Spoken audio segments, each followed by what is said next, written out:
Hello. In this video, I will be covering deques, priority queues, and heaps in C++, continuing our journey through fundamental data structures. So first, what is a deque? A deque, otherwise known as a double-ended queue, is a linear structure where insertion and deletion can occur at both front and rear. This does not mean something like popping. This means just the term double-ended queue. I see uh, people get confused with that a lot. So deque provides four main functionalities. First is push front, which means insert at the front. Push back means to insert at the rear. Pop front means to remove from the front. And pop back means to remove from the rear. So a good example of this in real life is browser history. So going forward or back. Another good example is task scheduling with high flexibility. So our first program here demonstrates a deque. As we can see, we are first declaring a deque called deque, and we are inserting elements. So first we are pushing 10 and 20 to the back and pushing 5 to the front. And then we are printing out the front and back. Then we are popping the front and back. And then we are, uh, after the popping, we are dequeuing here, what it looks like, rather. And then we can finish off the program. So let us compile this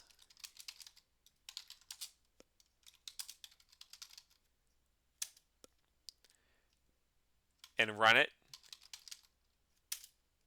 So we can see deque front, that's 5 because we pushed 5 into the front last. It doesn't matter if it was last, we pushed it to the front. So the 5 took precedence before the 10 and 20. Deque back is 20 because that's the last element we pushed back. And then after the pops, we just have 10 left because 5 was popped and then 20 was popped from the front and back respectively. So again, we're using C++'s STL-deque, which is implemented as a dynamic array of fixed size blocks giving efficient access at both ends. So when we pushed 5 to the front, the element goes at the very beginning, shifting the front pointer. When we push 10 and 20 to the back, elements are added to the end. Doesn't matter that we pushed 10 back first because the 5 overrode that. Using front and back, we directly peaked at both ends without any traversal.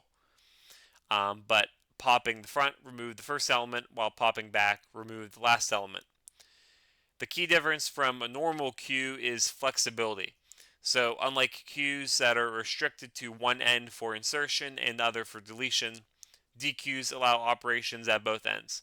So this makes them suitable for algorithms such as the sliding window maximum and palindrome checking algorithms. So moving on to priority queue. What's a priority queue? It might be what you're expecting. Priority queue is a special queue where elements are removed not in the order they arrived, but according to priority. In a max priority queue, the largest element is always served first. And then in a minimum priority queue, the smallest element is served first. So examples of real life, job scheduling and operating systems, uh, especially in real-time embedded systems where higher priority tasks have to execute first for the success of the program. Um, you also see this in the famous Dijkstra's shortest path algorithm as well. So an STL implementation, as we can see, we are declaring priority queue here. Um, in this case, it's a max heap by default. We'll get to heap in a second. But moving on to actually inserting the elements, we're pushing 30, 10, and 20. The top element has the highest priority, so that will be served first. And then we remove the element, we popped the top element, and by top again I mean uh, highest priority. And then after the pop, we will peek at the top again. So let us compile this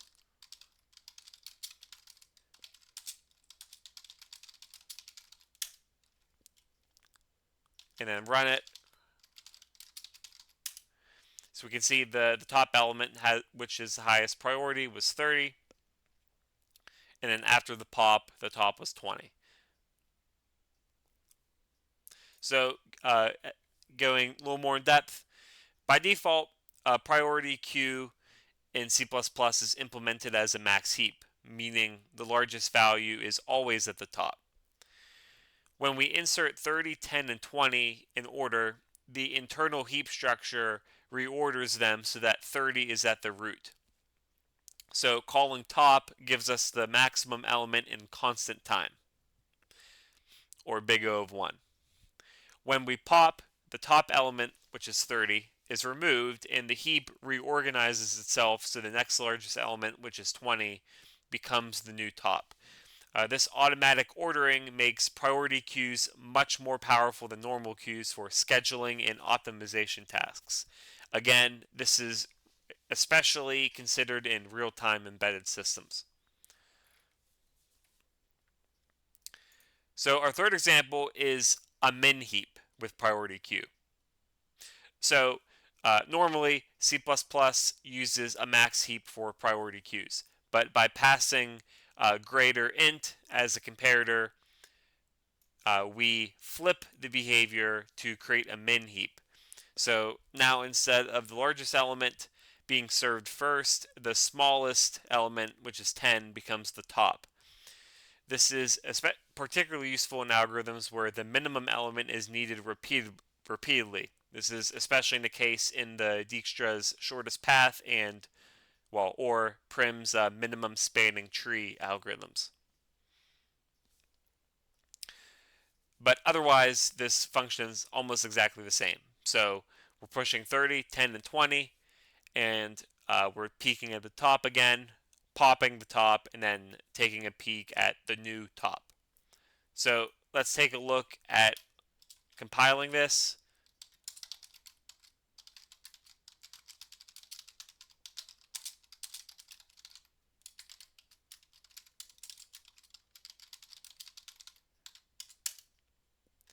And running it.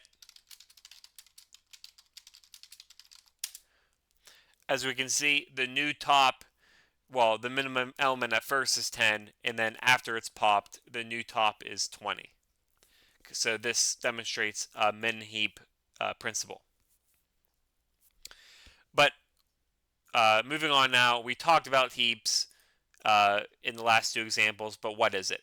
Well, a heap is a complete binary tree where each node follows the heap property. Well, what is that? Well, it depends. If it's a max heap, each parent has to be greater than or equal to its children. And if it's a min heap, each parent is smaller than or equal to its children. Applications, building priority queues, sorting efficiently in terms of time complexity using heap sort, and managing memory and scheduling. So what is this program? Well, first of all, let's take a look at the heapify function here. Heapify ensures that for a given node I, which is one of the arguments passed in, its children satisfy the heap property. If not, it swaps with the larger child and recursively fixes the subtree. And n is the size of the array. So we're passing in the array itself, the size being n, and then the actual node. Again, this is a recursive algorithm, so it will recursively fix the subtree itself um, until the function is done. Again, it returns void, and the final if statement here checks to see if there is further heapification needed. Build heap is simple. All we're doing here is just for each node, for each node in the array, or each element, or whatever you want to call it, we are heapifying and making sure that the heap is built correctly. Build heap starts from the last non-leaf node, which is n over 2 minus 1, and applies heapify upwards to ensure that the whole array satisfies the max heap condition. So for the array, and as we're using here, 10, 30, 25, 15, the final heap has 30 at the root since it is the largest element. This method is great. It's linear time, which is extremely, or big O of n, which is extremely efficient compared to inserting elements one by one. Understanding this is crucial for implementing heap sort and efficient priority queues. Again, this is a manual implementation, so we're not going to be going too much into this, but I thought this was important for explanation. So before we conclude our video, some key takeaways here. Well, let's actually compile the program first before we get into the key takeaways.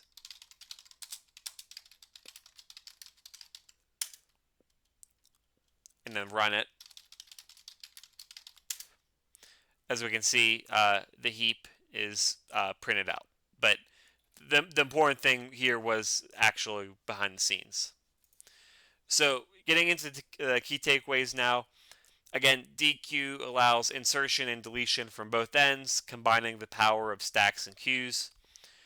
The priority queue ensures elements are served by priority rather than order of arrival. And the heap is a binary tree structure that powers efficient implementations of priority queues and heap sort. The standard library provides ready-to-use implementations, but again, I figured, especially for the heap example, to do some manual coding to help you guys understand the internals.